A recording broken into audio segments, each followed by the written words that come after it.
Bismillahirrahmanirrahim. Assalamualaikum warahmatullahi wabarakatuh. Saudara pemirsa channel terpilih MTA TV dimanapun Anda berada, puji syukur alhamdulillah senantiasa kita panjatkan kehadirat ilahi Robbi Allah Subhanahu wa taala atas genap karunia nikmat dan juga rahmatnya untuk kita semua di perjumpaan siang kali ini. Kita jumpa kembali di program unggulan klinik kita dan alhamdulillah narasumber yang sudah hadir kali ini ada Dr. Gigi Triwibowo yang nanti akan melanjutkan perbincangan kita di kesempatan yang lalu tentang pemeliharaan kesehatan gigi. Assalamualaikum warahmatullahi wabarakatuh. Waalaikumsalam warahmatullahi wabarakatuh. Kabar baik dan sehat? Alhamdulillah sehat-sehat. Alhamdulillah baik dan sehat ya. Kali ini bawa contohnya. Iya, ini alat peraga yang ya. masih sederhana. Masih sederhana ya. Dan pemirsa nanti bisa bergabung bersama kami di line telepon 02716793.000. SMS dan juga di WA kami di 08 11 255 3000 ya. Kita lanjutkan ya Dok ya dari beberapa kasus. Ya. Saya yakin masih banyak nih kasusnya. Silakan Dok. Ya, bismillahirrahmanirrahim. Assalamualaikum warahmatullahi wabarakatuh. Alhamdulillahirabbil alamin. Para pendengar, pemirsa sekalian, alhamdulillah kita bisa ketemu lagi di forum klinik kita pada hari ini. Dan saya akan melanjutkan dari yang dulu pernah saya sampaikan, mungkin dulu belum begitu detail, dan berangkat juga dari kasus ya yang dialami. Jadi saya hampir selalu menyampaikan itu berangkat dari kasus yang berdekatan dengan saat ini untuk kami bahas. Oleh karena itu kali ini barangkali sebelum sampai ke kasus-kasus yang lebih detail lagi, saya akan menyampaikan tentang review tentang pemeliharaan kesehatan gigi. Ya. Pemeliharaan kesehatan gigi kemarin saya sampaikan sudah benarkah kita dalam memelihara gigi kita? Nah itu ini barangkali juga ada bagian dari itu ya. Karena apa? Karena masih ada juga ya beberapa dalam hal ini pasien gitu Mas ya. Pasien yang datang yang setiap kali saya sampaikan tentang ini selalu yang sampaikan, saya sudah gosok gigi sehari 5 kali, sehari 3 kali ya gitu.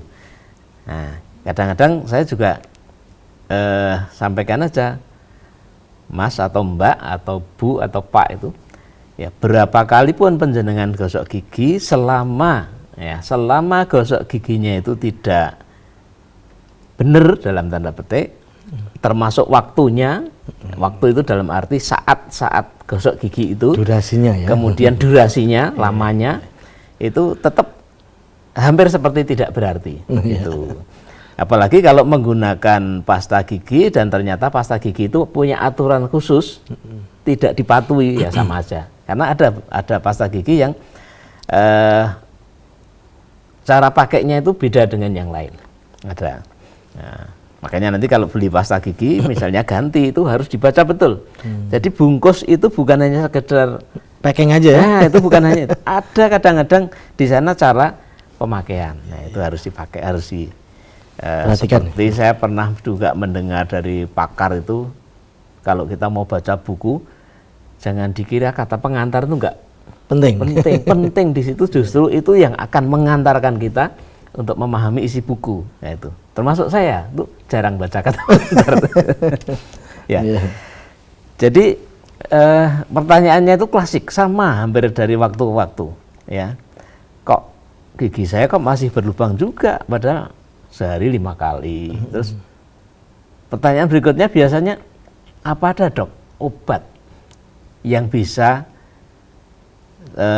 menjadikan gigi saya lebih kuat lagi? Ya, artinya mungkin nggak usah gosok gigi tapi nggak rontok, nggak berlubang, mungkin begitu.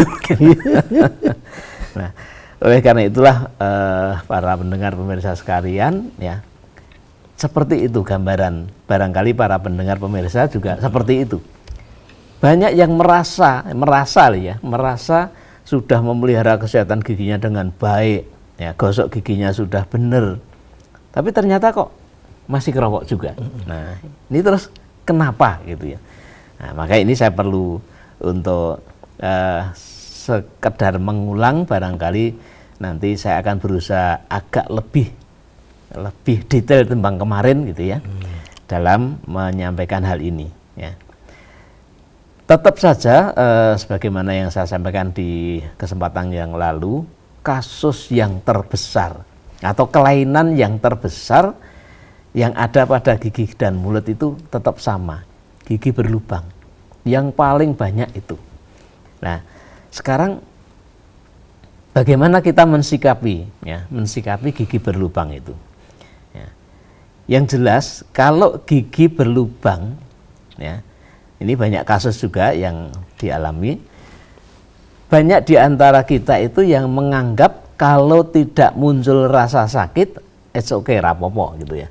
Tidak perlu dipikirkan, dibiarkan saja. Bahkan ada yang merasa bangga, alhamdulillah gigi saya itu sampai habis nggak pernah sakit. Jadi gigi habis kok bangga. Nah, itu harus, padahal gigi itu coba ya. Perlu saya sampaikan juga, saya masih ingat apa yang disampaikan dosen kami dulu di Fakultas Kedokteran Gigi.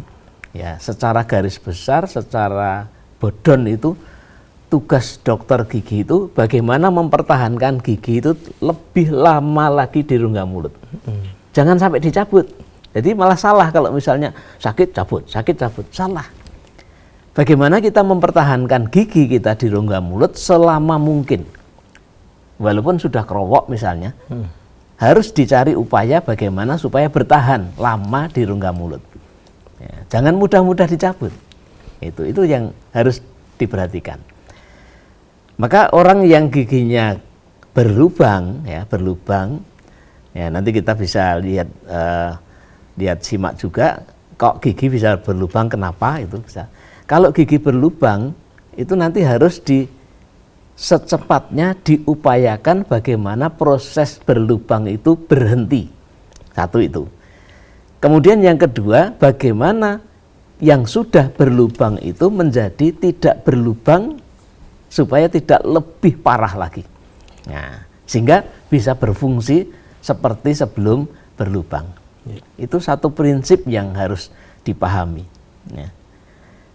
Karena apa? Karena kalau gigi sudah berlubang, walaupun kecil, bahkan kadang-kadang ada, pernah saya ungkapkan juga di forum ini kalau tidak salah ya, ada seorang pasien itu yang waktu periksa itu baru ada titik hitam. Kecil berarti kan, titik hitam itu malah justru legok saja belum, itu ya bahasa Jawa. Jadi ada lubang aja belum, baru ada titik hitam. Dan titik hitam itu tanda awal gigi mau berlubang. Ternyata 3 bulan kemudian sudah, peningkatannya luar biasa. Ya, sudah sangat parah, baru 3 bulan. Ya. Itu karena waktu itu memang saya janjikan, ini masih kecil, masih belum pantas ditambal, saya bilang gitu, ditunggu dulu. Nah, ternyata 3 bulan berikutnya sudah sangat parah. Dan itu memang berjalan terus itu, proses seperti itu, kalau tidak diatasi. Yang tadinya titik kecil, titik hitam, berlubang kecil, mungkin nggak sakit ya mungkin. Semakin dalam, semakin besar, mulai ngilu, kemudian nanti terus berjalan kalau tidak dihentikan, makin dalam, mungkin sakitnya ada yang semakin parah, tetapi harus diingat ada yang tidak merasa sakit. Ya, tidak semua sakit, ada yang tidak merasa sakit. Nah, kemudian nanti berjalan terus sampai akhirnya saraf giginya terbuka. Ya, nanti kita bisa lihat gambarnya ya, saraf giginya terbuka. Ya, kalau sudah seperti itu nanti akan, coba mungkin bisa ditampilkan ini. Ya. Nah, jadi struktur gigi ya, yang paling luar, yang putih paling luar itu email ya, atau enamel itu bahasa ininya. Kemudian yang warna kuning itu dentin, ya, itu lapisan lebih dalam lagi. Disitulah kalau sudah terjadi lubang, kalau sudah mencapai yang lapis kedua yang warnanya kuning, tapi jangan dikira di giginya ada warna kuning ya. Yeah. Yang warna kuning itu sudah mulai muncul rasa ngilu. Ya. Itu yang normal gitu ya. Tapi ada juga yang nggak normal, sama sekali tidak merasa sakit. Ya. Sama sekali tidak merasa sakit. Artinya nilai ambang sakitnya itu ya memang cukup tinggi, sehingga ngilu-ngilu yang ringan bagi orang lain sudah merasa sangat risih, terganggu karena ngilu, orang tertentu tidak merasa ngilu, sehingga merasa enjoy aja, tidak ada apa-apa. Nah, kalau nanti sudah mendekati warna merah, ya, warna pulpa atau saraf gitu ya kalau bahasa, atau sumsum gigi gitu. Kalau sudah mendekati warna merah, ngilunya sudah sangat, apalagi kalau sudah tipis sekali, tinggal sedikit lagi sudah sampai merah, sakit luar biasa. Apalagi kalau sudah sampai merahnya terbuka, ya itu sakitnya sudah. Ya, orang yang merasa sakit gigi yang sangat, ya, kadang-kadang dengar apapun, ya tadinya dengar musik enak pun juga jadi sakit. Nah itu berarti sudah sampai ke saraf gigi. Tapi orang tertentu ada juga yang sama sekali tidak merasa sakit. Lah kalau itu sudah terbuka, ya sakit dengan berdenyut-denyut, sakit yang sangat, kemudian pulpanya terbuka, lama-lama nanti pulpa akan mati. Ya, jaringan saraf itu akan mati. Kalau sudah mati, rasa sakitnya nanti berubah bergeser ke sekitar gigi. Bisa terjadi abses atau bengkak gitu ya, bengkak bisa di gusinya, bisa sampai ke pipi. Ya. Kalau sudah seperti itu, ya nanti akan sakitnya akan lebih dalam lagi, ya, akan lebih dalam lagi. Maka ini yang harus kita pahami, ya, harus kita pahami bahwa memang gigi itu dengan struktur yang tadi, yang bisa kita lihat bersama tadi, itu kalau terjadi lubang, ya. Terjadi lubang, nanti akan muncul rasa sakit walaupun tidak semua sakit, dan nanti akan lama-lama sampai dalam dan bisa giginya sampai mati. Nah kalau gigi sudah sampai mati, apalagi sudah terjadi pembengkakan, memang itu sudah pantas untuk dicabut, ya, pantas untuk dicabut. Jadi jangan baru sedikit, mungkin sudah merasa ngilu, cabut aja. Karena ada juga baru beberapa hari yang lalu juga begitu. Risih mungkin ya. Iya. Wah mending dicabut aja. Kenapa? Ya toh nanti kalau ditambal, apa nanti bisa dijamin setelah ditambal nanti nggak akan sakit lagi. Nah ini pertanyaan yang saya jawab, yang dulu utuh saja sekarang sakit, apalagi yang sudah ditambal. Itu saya selalu jawabnya seperti itu, karena nggak bisa kita menjamin nanti tidak akan sakit lagi, nggak mungkin. Yang utuh saja bisa sakit kok itu. Tapi tetap aja dia pengen dicabut. Terus saya secara kelakar saya sampaikan, kalau gigi itu semua giginya dicabut aja, nanti tidak akan sakit gigi. Itu. Ada juga karena maaf ya, tadi saya lanjutkan sampai ke yang bengkak tadi. Gigi yang berlubang sedikit tadi itu memang sudah selayaknya segera diatasi dengan ditambal. Yang sudah sedikit berlubang, apalagi sudah ngilu, ditambal. Ya. Tapi ini karena sekarang ini Masya Allah luar biasa, jadi komunikasi dengan pasien lewat WA itu luar biasa juga. Sampai kadang-kadang saya juga agak susah. Karena pertanyaannya ya belum pernah periksa, komunikasi lewat WA, ya, belum pernah datang, tapi tanyanya ya kadang-kadang ya saya geli tapi juga jadi belum pernah periksa, hanya dia ini gigi saya itu berlubang, di sebelah sini gigi saya berlubang, ya, sambil menunjuk lokasi dengan WA tadi, berlubang. Kalau misalnya ditambal, kira-kira habis berapa ya dok? Nah gitu. Padahal saya belum pernah lihat.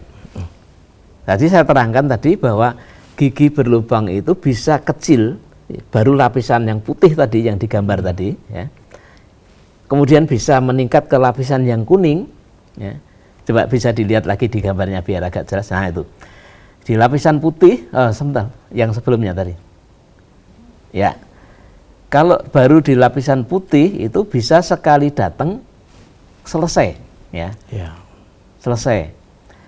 Kalau di lapisan kuning, apalagi sudah kuning, sudah hampir habis, lapisan kuningnya hampir habis, bisa nanti harus 2 kali kunjungan.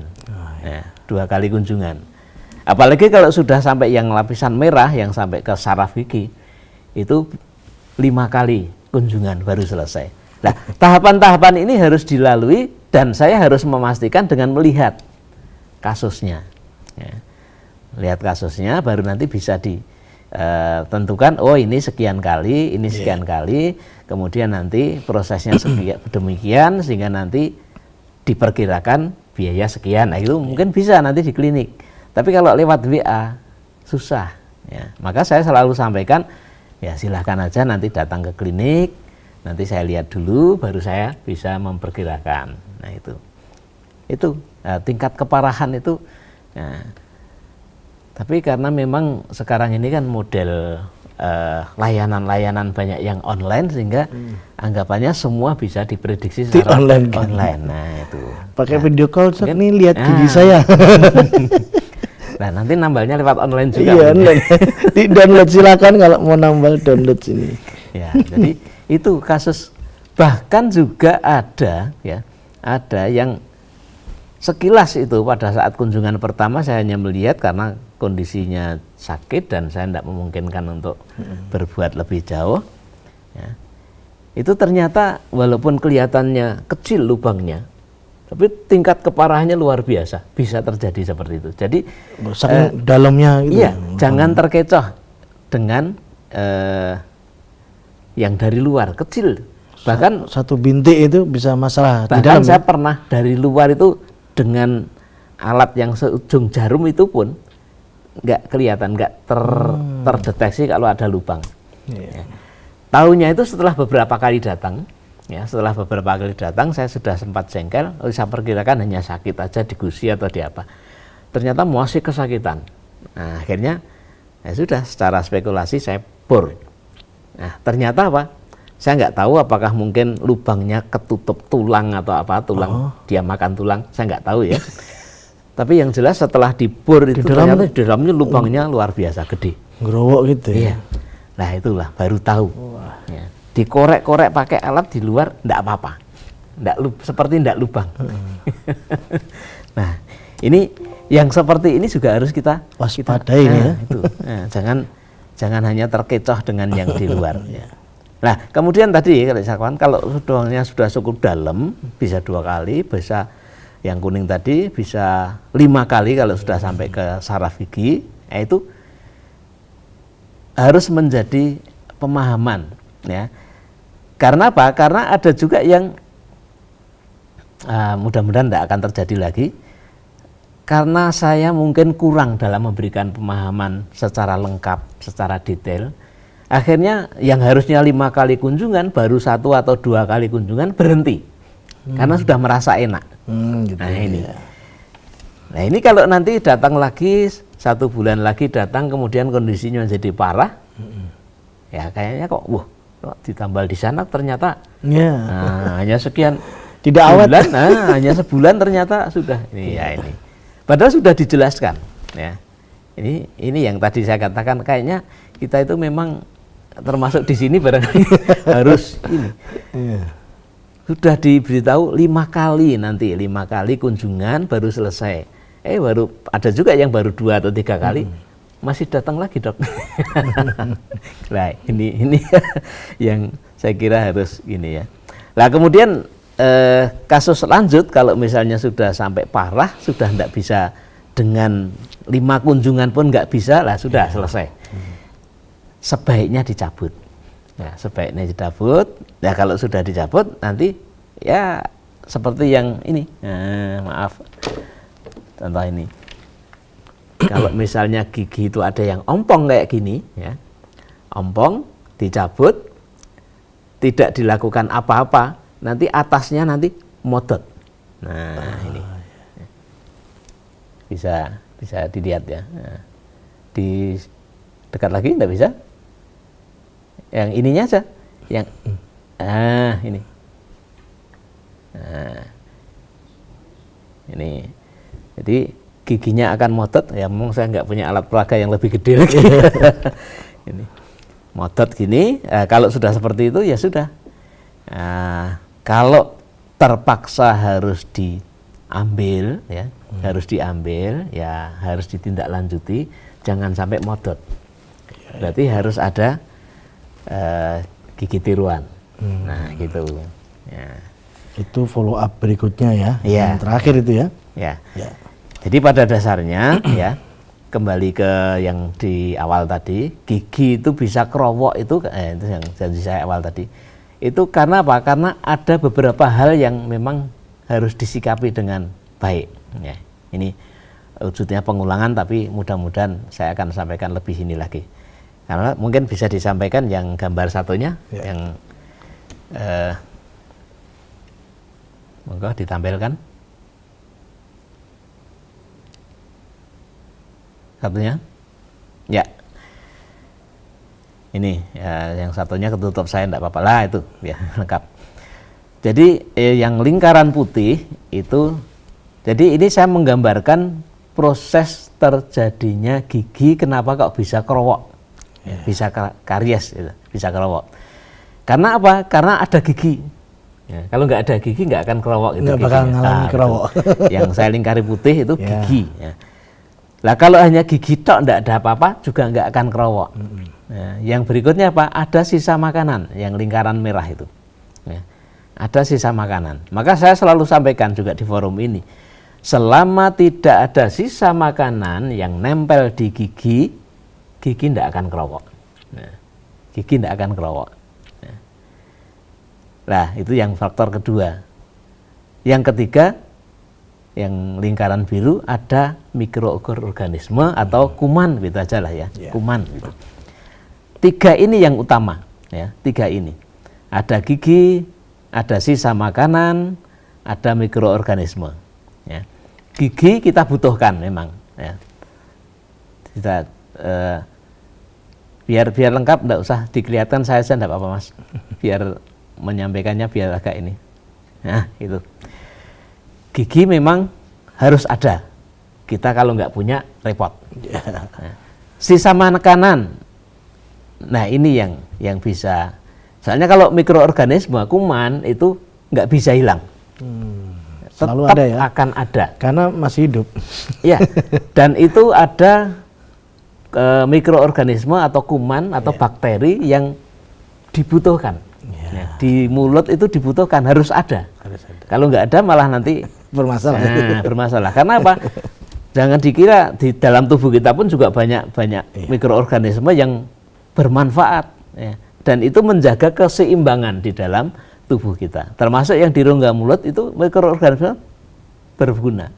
Tetapi kalau sudah over, ya, sudah berlebih karena ada sisa makanan, nah itu yang. Sehingga sisa makanan itu, ya, bagaimana kalau gigi tetap harus ada, mikroorganisme nggak bisa dihilangkan juga harus ada, yang bisa sisa makanan. Nah, sisa makanan ini bagaimana kita mengupayakan supaya sisa makanan itu jangan sampai lama-lama di rongga mulut. Ya, jangan sampai lama-lama. Maka di gambar tadi yang lingkaran yang keempat, tapi saya pinggirkan tadi, mungkin dilihatkan lagi coba. Yang lingkaran yang gambar tadi, ya, itu saya pinggirkan, lingkaran yang kuning, waktu, ya. Ini juga berperan. 3 ini ada kalau waktunya nggak ada, artinya waktunya hanya sedikit, nggak apa-apa. Nggak terbentuk ya? Nggak terbentuk, nggak akan mengalami apa-apa. Ya. Terutama sisa makanan tadi. Ya. Sisa makanan walaupun ada di rongga mulut sebentar, terus kemudian kita gosok gigi bersih, nggak ada masalah. Nah, yang jadi masalah itu karena apa? Karena habis makan, apalagi malam pulang, ya, tidur. Begitu sampai rumah langsung tidur. Nah, itu jelas nanti akan terjadi sesuatu. Nah, maka bagaimana kita mengupayakan, ya, sisa makanan yang di rongga mulut setelah kita makan itu bisa kita kendalikan. Jangan sampai sisa makanan nempel terlalu lama di rongga mulut. Ya, kalaupun dianggap boleh paling lama itu ya jangan sampai 1 jam lah ya. Jangan sampai. Dan enggak usah lah kita begitu selesai makan langsung lari ke kamar mandi gosok. Tidak usah ya, enggak usah seperti itu. Ya. Kita nikmati karena nyamannya orang makan kan setelah selesai itu. Saya pernah nyoba sekali itu. Ya. Nggak enak. Nggak enak, betul. Nah, setelah makan kan ya kita rasa-rasakan lah sisa-sisa bumbu yang melekat di rongga mulut. Kan harus enak. Ada jeda itu. Ya, apalagi ada pedes-pedesnya itu kan wah nyaman gitu. Nah, nanti setelah ya sekitar 15 menit atau 30 menit, setelah itu silakan. Jangan sampai kalau bisa jangan sampai lewat 1 jam. Tapi kalau di perjalanan ya sudah, tidak apa-apa. Tapi ada upaya, jangan lupa. Dulu pernah saya sampaikan juga, ada permen, ya, permen yang non gula, yang menurut beberapa penelitian itu bisa membantu mengurangi risiko sisa makanan yang nempel di rongga mulut. Oh ya, kan permen karet. Ada tulisannya itu ada ya. Tulisannya. Non sugar. Permen karet yang non gula. Ya. Silahkan itu diinikan, ya. Digunakan misalnya dalam perjalanan. Tapi sementara ya itu kan. Iya, tapi tetap sampai rumah harus gosok gigi. Terus tidak harus ini permen buat sehari-hari ini. Nah, kalau jangan sampai nanti wah ngantuk udah tidur aja lah, jangan. Ya. Oke. Baik. Ya, kita jeda dulu ya, Dok ya. Iya. Ya, baik. Pemirsa, kami harapkan Anda bisa bergabung di line telepon 02716793000, SMS dan juga di WA kami di 08112553000. Namun sebelumnya kita akan simak beberapa informasi dalam rangkaian jeda pariwara berikut ini.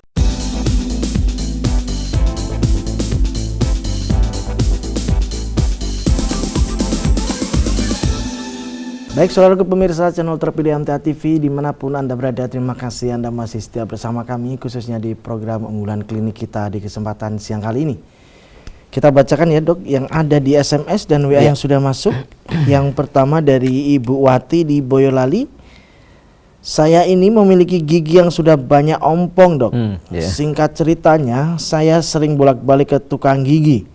Karena kalau ke dokter gigi itu takut dengan alat-alat pemeriksaan gigi. Waduh. Bukan takut kepada dokter giginya. Ya. Terakhir saya ke tukang gigi karena gigi depan lepas dan diganti gigi palsu. Ternyata hasilnya mengecewakan.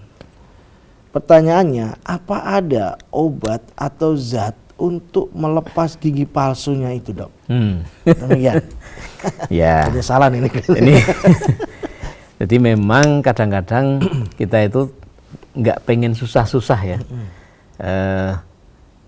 Mekanisme atau prosedur baku yang harus ditempuh.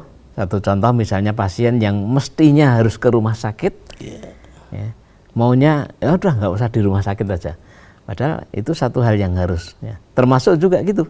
Harusnya ke dokter gigi, tapi karena males, karena takut, tadi takut alatnya, ya. Terus akhirnya ke sembarangan. Ya. Padahal itu sama sekali tidak direkomendasikan, dan kalau sudah terlambat ya sudah, ya, menyesal. Ya. Kalau sudah seperti itu, karena memang maaf, memang ke tukang gigi itu ya kita tahu karena tidak, yang jelas kan tidak sekolah gitu ya. Mereka tidak sekolah berarti tidak mempelajari dasar-dasar yang harus dilakukan, ya. Maka mereka melakukan ya yang mereka tahu itu, sehingga sering sekali terjadi hal-hal yang tidak diinginkan. Nah kalau sudah seperti itu ya mau ndak mau nanti yang repot dokter gigi, mau ndak mau harus ke dokter gigi, ya sudah. Cuma yang kadang-kadang menimbulkan kegalauan kami itu apa? Kami berarti kan ibaratnya ngerusak yang sudah dipasang oleh tukang tadi. Tapi ngerusak kok bayar gitu lah, itu. Bisa kan suruh bayar. Nah itu yang agak susah. Tapi itu harus. Kalau diserahkan sudah silakan balik ke sana, yang masang sana suruh lepas, nggak bisa juga, tanggung jawab, nggak bisa mereka. Ya. Itu memang apa? Kami pengen memberikan satu pemahaman pembelajaran juga. Ya, yang seperti ini jangan terulang lah ya, jangan terulang. Bahkan kepada kerabat-kerabat yang lain jangan terulang. Karena apa? Karena kalau sudah ada penyesalan seperti itu merepotkan, tapi yang direpoti juga agak susah itu. Ya, bisa bayangkan Mas, kadang-kadang ke tukang gigi itu di emblek-emblek kayak kita bikin tembok pagar itu sampai tebel banget. Padahal setelah tebel susah dilepas, dokter gigi yang harus melepas. Dan ngasih kerjaan dokter iya, malah. Dan melepas itu ada kalanya merusak gigi yang sebelahnya yang utuh. terpaksa memang itu. Makanya saya katakan tadi ngerusak tapi bayar gitu, kan susah itu. Nah inilah, maka yang terjadi, oke lah sudah terlanjur terjadi, maka saya sarankan tetap mau ndak mau harus datang ke dokter gigi. Ya. Ndak usah takut karena alat yang dipakai ya yang menakutkan tadi, yang dipakai oleh dokter gigi untuk melepas ya yang menakutkan tadi. Kalau tetap takut ya ndak akan bisa dilepas dan itu nanti bisa terjadi infeksinya makin parah, bengkak, ya, dan gigi yang lain yang nggak salah nanti jadi korban. Nah itu, maka ya sudah terlanjur ya nanti kita openi, ya, kita pelihara, kita pertahankan yang tersisa, jangan sampai lubang lagi, jangan sampai rusak lagi, dan yang penting lagi jangan lagi ke tukang gigi lagi, ya gitu, yang penting gitu ya. Datanglah ke dokter gigi yang terdekat. Tadi dari mana tadi? Dari ya jauh nih. Dari Boyolali. Oh, Boyolali ya. Tetangga. Nah, jangan tetangga tadi. Ya. Gitu ya. Kira itu ya. Berikutnya dari siapakah nama? Dari Pak Asep. Jadi Bandungan. Ya.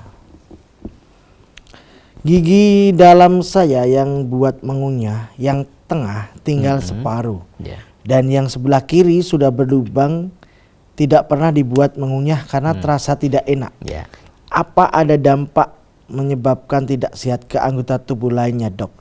Diakibatkan dari gigi berlubang yang kurang sehat itu. Ya, jadi gigi itu sebagai alat bantu untuk mengunyah. Ya, berarti pintu masuk dari makanan nanti diterima oleh, ya, makanan masuk diterima oleh gigi untuk dilembutkan, kemudian baru ditelan, nanti diproses di dalam. Sehingga kalau gigi terganggu, ya, baik berlubang, apalagi yang tinggal separuh, jelas nggak mungkin dipakai untuk ngunyah, berarti nanti proses asupan gizinya terganggu. Lah kalau asupan gizinya terganggu, ya otomatis nanti gizi tubuh kita juga akan terganggu. Ya. Oleh karena itu tadi ya, kanannya sudah tinggal separuh, berarti harus dicabut gitu ya. Kemudian yang kiri sudah berlubang, mestinya yang berlubang itu mumpung belum parah segera diselamatkan. Ya. Sehingga nanti paling tidak ada pilihan lah, ada salah satu sisi yang bisa dipakai untuk ngunyah dengan normal. Maka saya sarankan segera saja yang masih berlubang tadi, yang katanya tidak nyaman tadi, ya memang kalau berlubang jelas tidak nyaman ya. Iya. Yang tidak nyaman tadi harus segera diperiksakan supaya bisa diselamatkan. Ya, jangan ditunggu terlalu lama. Ya, kalau terlalu lama nanti terlanjur rusak, kita yang repot nanti. Artinya bapak nanti akan kerepotan kanan kiri nggak bisa ngunyah, gitu.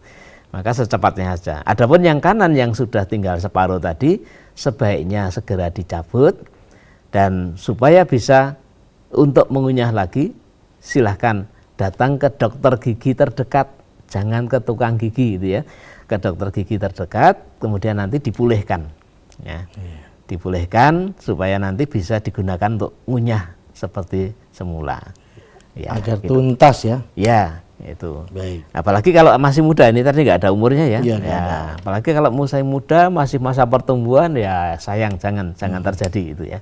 Ya. Baik. Kemudian dari Ibu Sri di Karanganyar, dokter gigi saya berlubang dan sering sakit akhir-akhir ini. Ya. Dan saya sedia obat mefenamic acid dan yekazon. Apakah ada efek sampingnya? Karena saya minum obatnya kalau gigi saya sakit saja. Ya, jadi Ibu Sri ya, tadi saya sampaikan bahwa proses gigi berlubang itu terus berjalan, tidak berhenti. Ya, sampai nanti giginya habis. Oleh karena itu ya, ada kalanya memang gigi berlubang kemudian nanti bisa sakit, tapi ada kalanya juga sampai habis nggak pernah sakit. Nah, alhamdulillah Ibu tadi ada rasa sakit. Ya. Kalau saya boleh sampaikan ya, jadi sebetulnya kalau gigi sakit itu bagus. Ya. Gigi berlubang sakit itu bagus. Itu satu alarm atau satu sinyal bahwa gigi kita itu minta tolong pada kita untuk diperhatikan.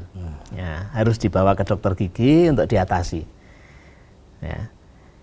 Maka kalau gigi berlubang sampai habis nggak terasa sakit, nah itu bencana menurut saya. Ya. Jangan alhamdulillah, ya, karena giginya habis nggak ada rasa sakit. Ya, jangan. Ya, justru kalau sakit itu satu sinyal kuat bahwa gigi kita minta diperhatikan untuk segera dibawa ke dokter gigi, ya, untuk diatasi. Maka saran saya kalau kondisi darurat malam hari misalnya di waktu-waktu liburan nggak ada dokter gigi buka, silahkan obat itu silahkan. Itu untuk pertolongan pertama untuk mengatasi rasa sakit. Tapi kalau waktu-waktu di mana ada dokter gigi buka, ada rumah sakit buka, puskesmas buka, silahkan segera ke tempat-tempat tersebut yang ada dokter giginya untuk diatasi. Ya. Kalau nanti masih belum parah, bisa diselesaikan. Alhamdulillah, berarti lubangnya belum parah, mungkin baru agak ngilu-ngilu saja, silahkan. Kalau sudah mulai terasa sakitnya agak tajam, ya mungkin nanti butuh 2 kali pertemuan, ya, 2 kali kunjungan, atau sudah sangat tajam sakit sekali, mungkin bisa membutuhkan 5 kali kunjungan, silahkan dilakukan. Ya. Sehingga nanti gigi kita bisa diselamatkan, bisa diatasi, bisa berfungsi lagi. Ya, bisa berfungsi lagi, bisa untuk ngunyah lagi. Ya. Jangan nunggu, apalagi punya cita-cita. Ada juga soalnya pasien yang udah enggak apa-apa kerowok nanti dicabut, pasang gigi palsu. Ini mungkin belum membayangkan gigi palsu itu enggak enak gitu ya. Gigi palsu itu enggak enak. Ya. Jadi jangan enggak apa-apalah gigi palsu. Ya. Jangan, ya. Baru saja 2 hari yang lalu, ya, atau seminggu yang lalu mungkin ya, sepekan yang lalu, ada calon manten, Mas. Mau mantenannya kemarin hari Kamis, mantenan. Tapi 8 hari ya, 8 hari sebelumnya kecelakaan ternyata, giginya patah. Yang patah 2 sebetulnya, yang satu masih melekat, masih ini saya suruh diam aja, udahlah enggak usah, nanti diatasi setelah menikah aja.